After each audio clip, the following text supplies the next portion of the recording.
It is Monday, February 27th. This is News 8 Now, and I'm David Bowman. We continue to follow the severe weather across the country. This tornado that you see here spotted in central Illinois this morning.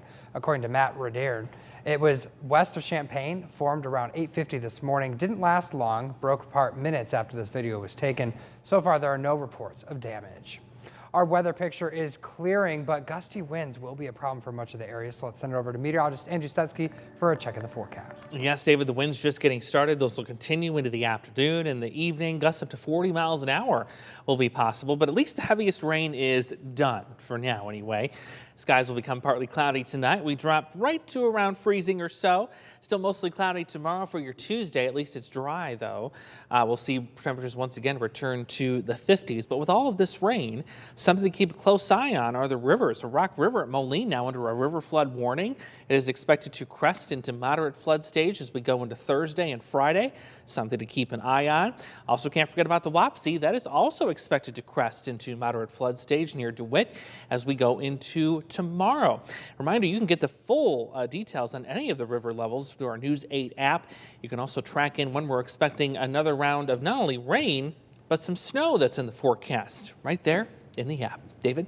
All right, Andrew, thank you. Investigators are looking into an overnight house fire right now. Take a look at this video. This is what it looked like at Village Woods Apartments as firefighters were checking the building. This was around 3 a.m. The apartment complex not far from Camden Park in Milan. According to firefighters, only one building was impacted by the fire. No one was injured, we're told.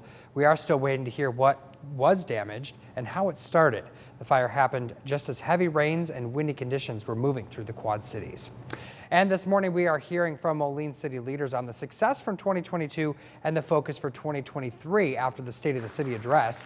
Mayor Sangeetha Rayapati explained that the city of Moline is financially strong and weathering the storm of economic uncertainty. The mayor says that the city has tried to be conservative with its spending to ensure that taxpayer dollars are being put to good use. The mayor pointed to the investment in the new firehouse and recruitment for law enforcement. We know we need to plan for prosperity by continuing the work we've started on our downtown redevelopment and by focusing on housing issues in Moline so that we can be a city where anyone can afford to live. The mayor went on to say another focus for this fiscal year is to continue to diversify revenue streams for the city and to attract more businesses. Well, that's all the time we have for News 8 Now. Be sure you stay connected and stay in the know while you're on the go by downloading the News 8 app in your Apple App Store or on Google Play or visiting WQAD.com.